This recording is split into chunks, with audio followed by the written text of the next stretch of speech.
I am an additive manufacturing technician, so that means I work a lot with metal powders, tiny little particles of metal that get melted together to become solid parts. After GCSEs, I had no clue what I wanted to do until I realised how wide engineering is. Lasers and metal powders and robots, there's so much to it that we don't even realise. When I saw the machines working, it ignited this fire in me for engineering. Oh, this is actually something I really want to do.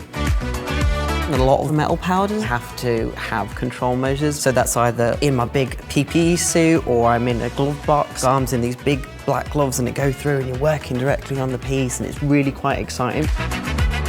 Even when I was little, I enjoyed playing with Lego. I was building things, I was putting things together. I think you may not have thought about STEM as a career before, but it doesn't matter if you feel like you belong there or not. If you want to go into it, you should try it. Anybody can be a technician, you know? It's really quite empowering.